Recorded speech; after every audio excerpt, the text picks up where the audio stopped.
Hi, I'm Kim Gillis. Welcome to Chamber Chat.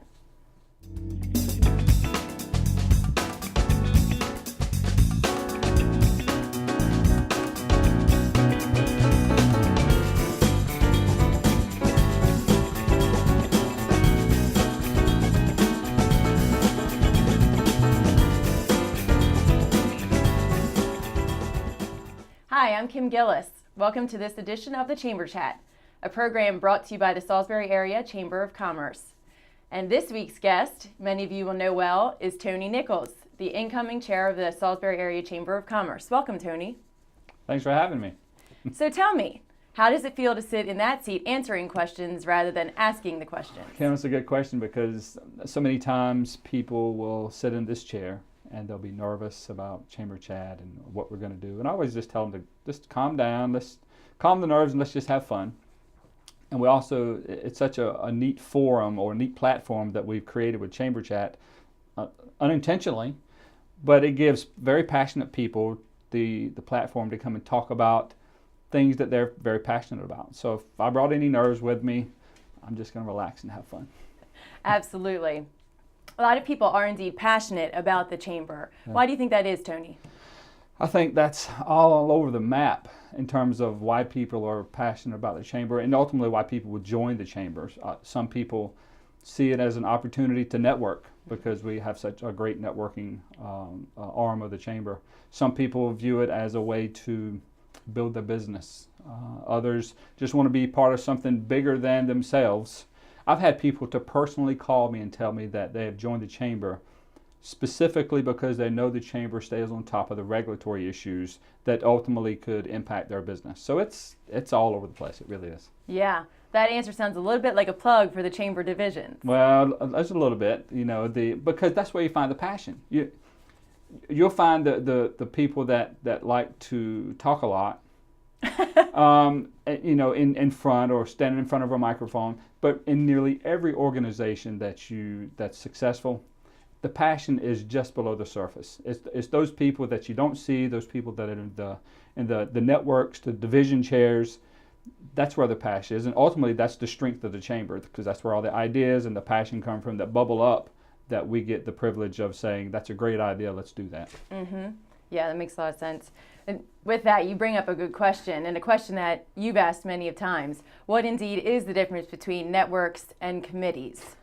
The first couple of times I asked that question, as we were changing the format and moving away from the terminology of committee, everyone was like, what do we do? We don't have a committee.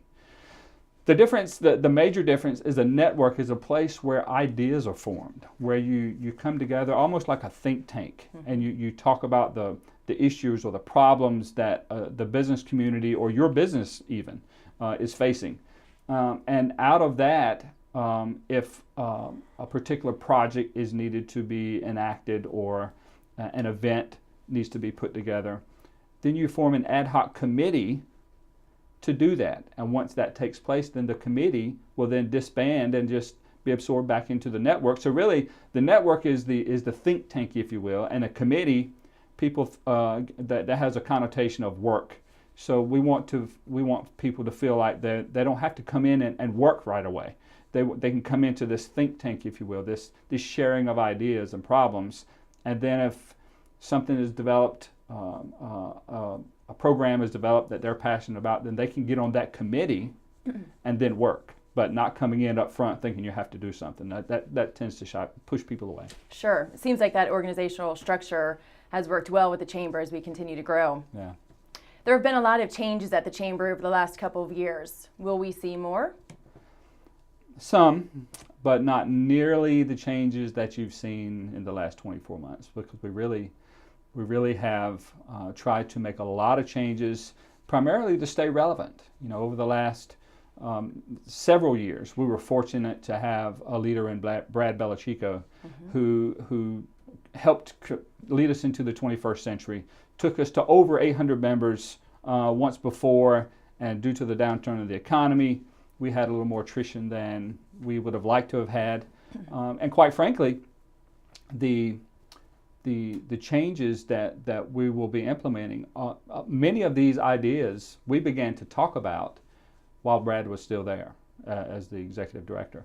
But it was only until Ernie Colburn stepped up and became the interim director where we began to put feet behind those ideas and started doing things that ultimately created the chamber that we have today. But there will be some changes, but I'll share some of those. You can continue to see us stay on top of the advocacy piece, the regulatory aspects of things. But the entrepreneurship that we're seeing downtown, Mm-hmm. we're really going to try to re-emphasize that, if you will, to plug into that and ultimately try to create and perpetuate something that's already happening, but is to try to give it a shot in the arm to take it to the next level. But there'll be some changes. We're going to try to reinvigorate the new Delmarva Chicken Festival. There'll be a lot more exciting news on that coming, and it will be exciting. I've been pushing for certain aspects for several years that it's going to come to fruition. It's going to be great. A lot of stuff coming, but the dismantling and putting back together has been done. Mm-hmm. So now it's just a matter of shoring things up and making it happen. Excellent. Well, with that, we have time for one last question. You've started to touch on it. It sounds like there's a lot of excitement coming in 2015, but can you help summarize some more of what we can expect to see in 2015? Sure. My idea is that we're living the dream now. We had this idea, we had this concept of continuing to be relevant. The chamber was relevant for a long time. And in order to continue to be relevant, like any other organization, you have to change. You know, one of my favorite shows on TV, or some of my favorite shows on TV, are these restaurant shows where they'll go in and retool the restaurant. Mm-hmm. And in many cases, they just haven't remained relevant. And so that they've fallen by the wayside. So here comes this professional chef or designer and comes in and makes them relevant again.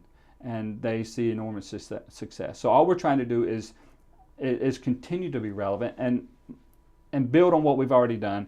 And by living the dream, we put forth a manifesto just after the midterm elections that really spoke to how the chamber is going to be approaching things, or what the chamber would like to see or collaborate with people on. So I took that manifesto. It had 5 points to it, mm-hmm. and I rearranged some of the points. And when we wrote that, it was myself, Memo Derricker, and Ernie Colburn. We put that together in such a way that it really turned into a program of work, if you will, because everything that we do within the chamber can tie into that manifesto, mm-hmm. in some form or fashion. So the acronym is the D in DREAM is Dare to Dream. Business owners go in business to dream of freedom of owning their own business or financial independence. And much like that, politicians go into public service because they have a dream of making a positive impact. So we would just ask that, as dare to dream big, and stand with conviction behind those dreams, but do it in such a way where you're thinking about the end user, the person that it's going to affect. The R is regulatory, tying right into the regulatory issues. There are going to be regulatory changes up or down, sideways, increased taxes, decreased taxes. That's always going to be the case. But at the end of the day, talk to the people it's going to impact. So the chamber wants to not have influence, not to be a strong arm, just to create a dialogue between those entities that person is going to affect and those making the changes. The E is entrepreneurship. Again, I spoke to that a little bit, to increase our entrepreneurship in terms of how we do things. We're going to start an academy here that you know a little bit about yourself, and we'll see much more of that.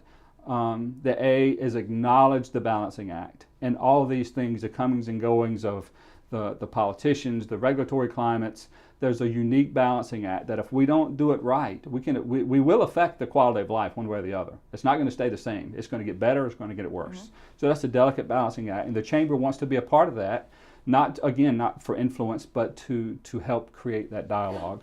And the M, lastly, is make communication king. Over the last 24 months, I've been here 10 years. Over the last 24 months, I've seen more positive things happen in Salisbury, mm-hmm. than I have in the previous 8. And that has everything to do with branches of government or city or county or councils or businesses communicating, and not just saying that my way is the only way, But even if we talk and I just move my thought process 1 degree, that can make all the difference in the world. So the chamber would absolutely love to continue to be part of that dialogue and be part of the solution. So that's how, you can tell I got a little more passionate about it when I started talking in this vein. But that's what the dream is. We created this really neat organization that can affect change in a positive way by creating the dialogue from the people that ultimately make those decisions. And what better way to deliver a dream than to make a positive impact?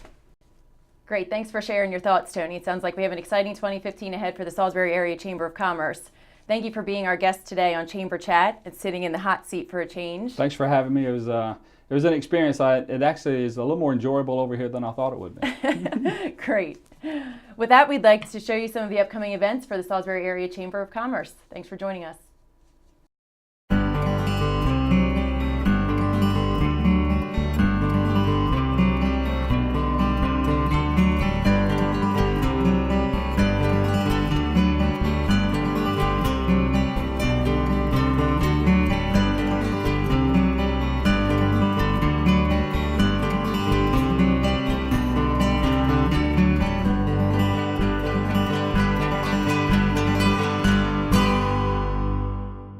Welcome back to Chamber Chat right here on PAC 14. It sure feels good to be in the seat that I normally sit in. It's a little different on this side of the table. But joining us right now is Miss Phyllis Hardy with the Goodwill Development Center. Phyllis, thanks for joining us on Chamber Chat. Thank you for having me.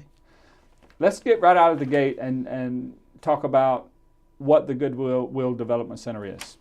Well, the Goodwill Development Center is a resource center that was designed in order to give individuals opportunities and resources in order to reintegrate back into the community to get employment. We have been in the community for 16 years. We are one of 6 career development centers that Goodwill Industries of the Chesapeake programs. We're the only one that are located here on the Lower Eastern Shore and attached to our retail store. You recently had your business before ours there, and I met you. I talked about what an awesome opportunity this would be to come on Chamber Chat and talk about it. And I want to say all these things, but I don't want to steal your thunder. So why don't you tell us some of the things that the Development Center provides for the community? Okay. A number of services are offered to the individuals. The skills training programs that include our clerk and computer, our customer service and cashier training, our QuickBook trainings, and then we also provide case management and job retention. To the community, we have a selection pool of trained and qualified candidates that they can choose from for any positions that they may have. And then to the community at large, we're producing taxpayer citizens. Sure. They're able to go out, become employed, and just boost our local economy. So we just feel that the services that we have here are something that will definitely help to impact the community in all ways, not just by employment, but giving them substantial living wages. I was certainly impressed with what I saw. I had no idea. But talk a little more about the participants. How would I be a participant? How would I go through your program and ultimately be job ready? Okay. First, they come in and they have an assessment, and this is really what we call our COSTA assessment, which is a math and reading. Once they have gone through that eligibility and acquired, there's no other eligibility that's required, just their willingness to want to come in, become a part of one of the training programs, which we have from anywhere from 2 weeks to a 6-week program, depending on which training that you're interested in. And then we work with them through the job readiness course, which is a 5-week program that offers you everything from time management to anger management to dressing for success to being ready to go out to meet the employer. We do a lot with interviewing skills. We do mock interviews. We prepare them for that because that is the one service or skill that most of the participants don't have a lot of practice at. Right. So we work really, really good with them. Then we do a job readiness assessment. We have a job readiness assessment, and we give them a pre and a post. That allows us to see which areas they're strengthened in and which areas they're weak in, and then we can work through that, and then we can deem them job ready. Well, as someone that works in that business environment, that all the things that you spoke to, that you provide for your participants, are all the things that business owners are looking for. Absolutely. And certainly even down to the dress and the demeanor and how you carry yourself and how you present yourself, because those are the things, like it or not, that's what people are being judged by before they open their mouth. So I think it's fantastic that you're offering that kind of guidance to your participants. There has to be hundreds of people that you can point to, or things that you can look at as accomplishments that the Development Center has had over the years. But what would you say is your greatest accomplishment there? We like to think that our greatest accomplishment is the goal that we place on ourselves to place the hardest population, those which have been unemployed for a significant period of time, and those that are recently released from incarceration. Our enrollment generally is around 225 of persons per year that are just in our training programs. That's about half that actually comes into our center. And with that, over the past 3 years, from 2012 to 2013, up until present date of 2014, 77% of those persons who are entered into those programs receive jobs. Wow. And we look at that as a pretty great high percentage. It's a very good, especially because of the hardest population. But those people come with a drive, an ambition, and a willingness to really want to do better for themselves. And that's what it's all about. Not only are we giving them the skills to work with, we're giving them that self-confidence, that hope, that whole sense of self-awareness that I can now do what I want to do, what I'm able to do. You touched on a hot spot, so I'm going to run a tangent with you right quick. The drive and determination. Those are the intangibles that you can't teach. Yes. I've always been a big advocate of the fact that I can't motivate you to do anything. Absolutely. Motivation comes from within. I can inspire you, and that inspiration combined with that internal drive and motivation can take people wherever they want to go. So it's very cool to see and hear that there's somewhere you can go. And if you're driven, they can give you the tangibles to go with the intangible that you can ultimately make something of yourself. And I give credit to our team at Goodwill at our Lower Shore Career Development Center. They have the compassion. They have the desire to also want to make those participants that they're working with, our trainees as we call them, give them the very best. We don't want anyone coming in that center and leaving the same way they came in. You're a nonprofit. Yes, we are. Most people may not know that you're a nonprofit. Yes, we are. As being a nonprofit, I'm sure that all the struggles that come with being a nonprofit, you feel those same struggles. Absolutely. How do you deal with that? Well, one of our greatest strengths is our retail store. The retail store here in Wacomico County has supplied 100% operational for our career development centers.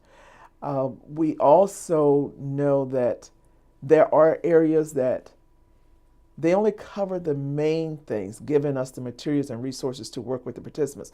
But there are other needs that the participants need, especially transportation subsidies. Most of our folks don't have transportation. They haven't worked, so they don't have money to ride the buses. So we're always looking for additional funding to help with that. The community can always help, and businesses and some of our the community foundation, all of them have been able to give us small grants to help in those areas. Even clothing vouchers. When a person has the clothes that they need, they feel better about themselves. Sure. So we're always looking for community involvement, people who can donate, give things to the center. Everything in our center has been donated. Right. We really don't buy anything other than office supplies. And then we still have people who come and say, okay, do you need some paper? Do you need this? Do you need that? So we accept all things.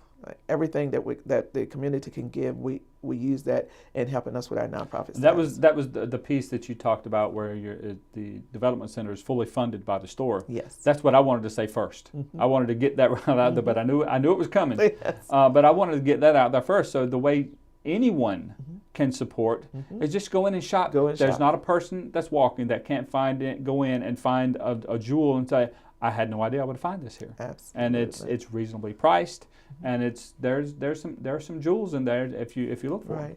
And every dollar that is spent in the retail store comes back. It stays here in this local community. It really does support everything that we do. It puts people to work. Right. It puts people to work. And I would just say to the community to just come by, stop by and take a look at what your dollars are being.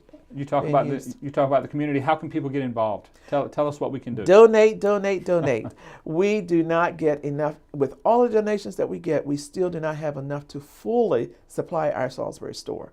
So we just want you to take every opportunity, families and friends, go through your closets, go through your appliances, everything, anything. We take all stuffs, all kinds of stuff. Fantastic. And we just want you to just donate, donate, donate. And of course, shop. Phyllis, thank you so much for joining us on Chamber Chat. It was very enlightening, again, for me, and I hope it was for our viewers as well. Thank you, Tony. It has been a pleasure. We're glad to be here. We'd like to give you another opportunity now to take a look at the upcoming events with the Salisbury Area Chamber of Commerce.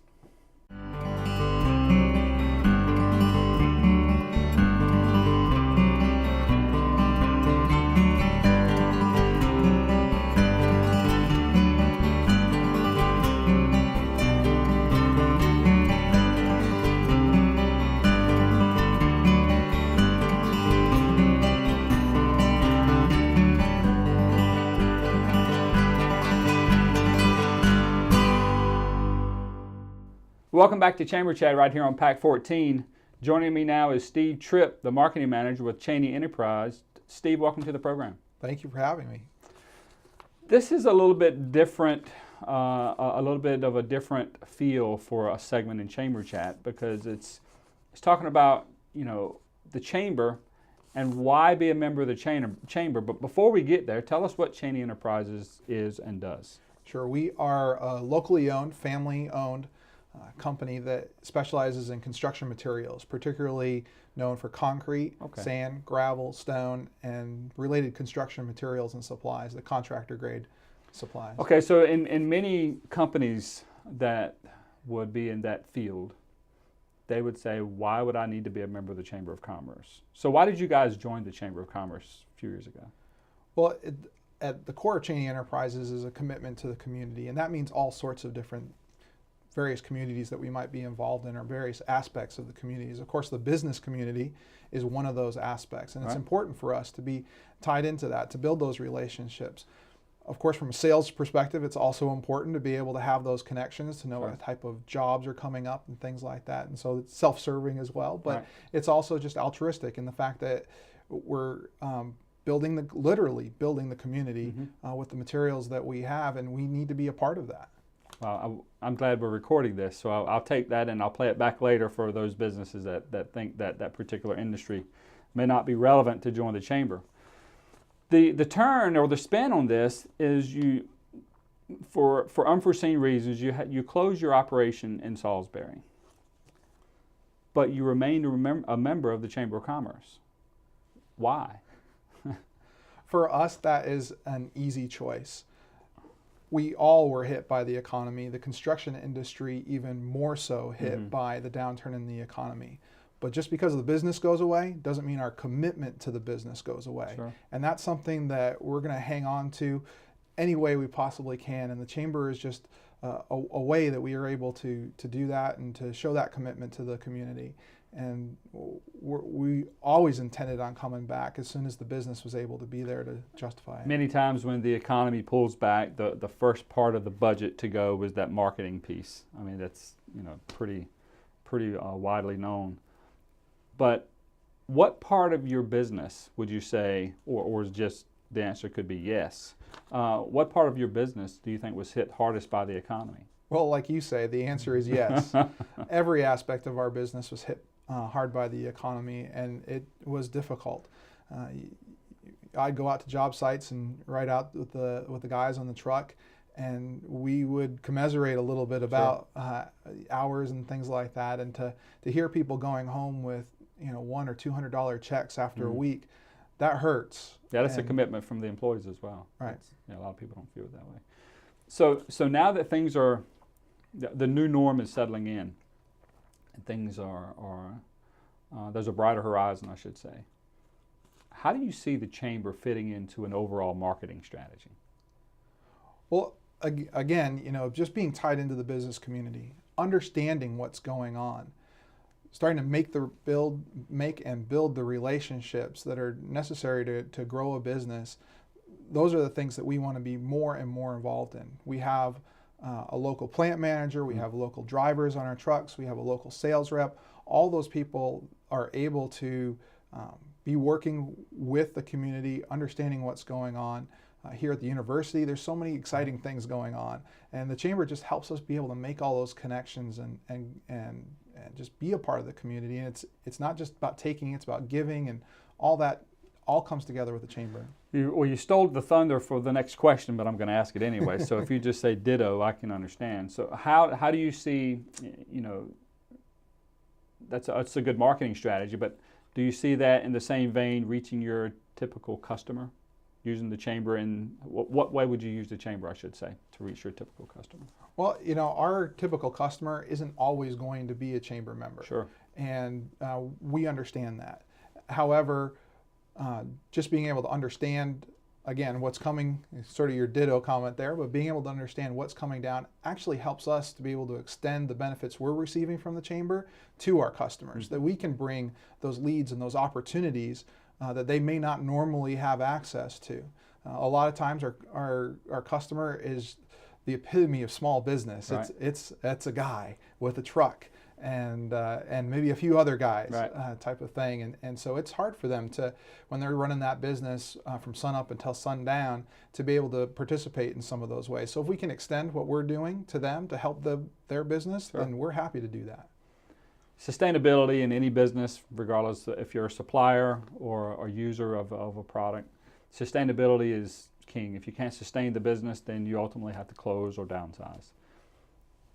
How do you see the chamber, and I'm asking you all these questions for our viewers because many of these questions apply, it doesn't matter what the business or the industry is, they all apply. How do you see the chamber plugging into and assisting Chaney Enterprise in the sustainability of your model? Well, I tell you, when I first found out that we were going to be able to open up the plant again, right. My first phone call was to the chamber and was to say, we're coming back.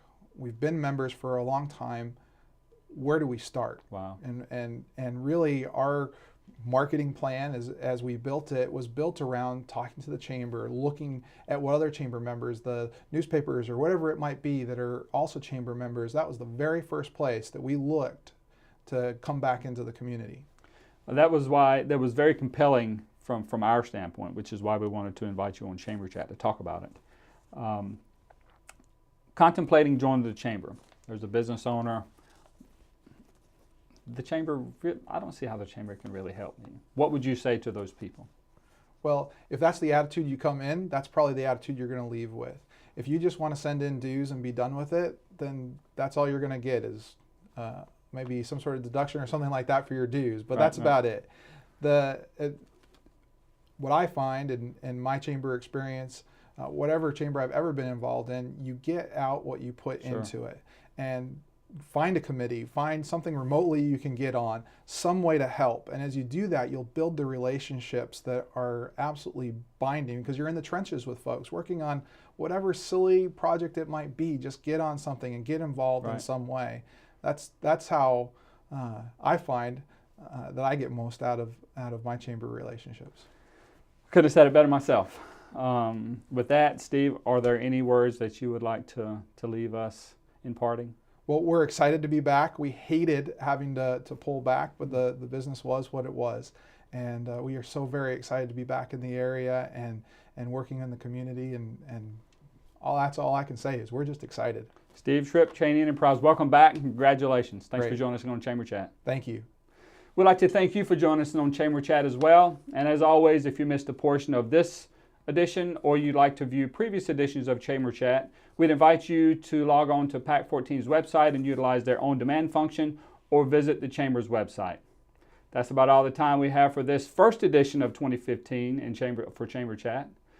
I'm Tony Nichols, your host, encouraging you to make a difference.